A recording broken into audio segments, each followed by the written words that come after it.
Thank you very much.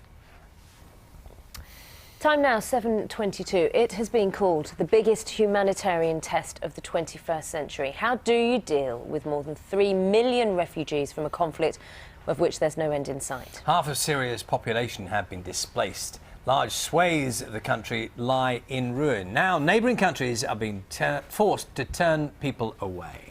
Our Middle East correspondent Yolande Knell is in Jordan for us. Yolande, good morning. Just tell us the situation where you are. Well, I'm in Mafraq. It's right up in the north of Jordan, and we're not far here from the border with Syria.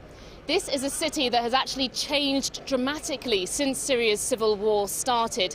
It's seen its population more than double, so that now in this part of Jordan there are now more Syrians than Jordanians who are living here. We've been speaking to the local Jordanian officials, also to international aid organisations, about the struggle to deal with this big influx of people.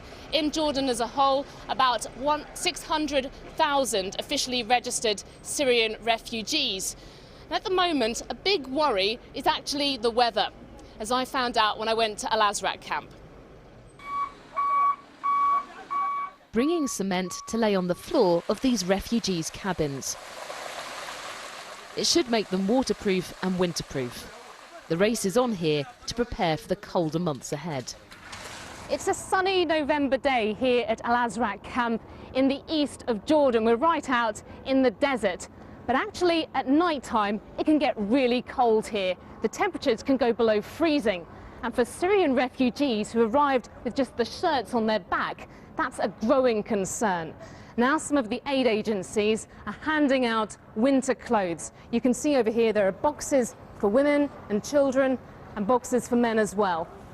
The refugees are coming in here to collect their supplies. So here you got some warm fleecy clothes for her and for her 4 children.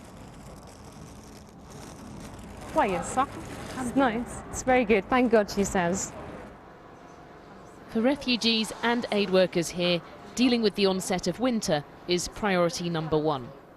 We have now started to distribute a number of items to refugees based on the consultations with them, and that includes high thermal blankets, winter clothes, but also winter shoes, because many of the refugees arriving to the camp do not actually have clothes or shoes. We are also going to distribute gas heaters and cash assistance, whereby refugees will be able to choose also the items that they are most in need of. And while there are about 100,000 Syrian refugees who are living in camps like that one, of course that leaves most in Jordan living in towns and cities, places like Mafraq here. And really, when you speak to local people, they say that some of the refugees have managed to blend in easily, but they are seeing growing tensions. There is resentment that's building up. Actually, there's a lot more pressure now on rents, for example. Some of the empty shops here have been divided up so that Syrian families can live in them. Also, unemployment has been rising. There are hospitals and schools that are under growing pressure, and sanitation services too. There are only about 65 rubbish collectors to deal with all of the people. And really, local people say that now the streets are getting dirtier, they're getting more overcrowded. And you see similar problems repeated around the region where countries are dealing with large numbers of refugees. And that's why many of the governments are now quietly introducing more border restrictions, making it more difficult for more Syrian refugees to come. Yolande.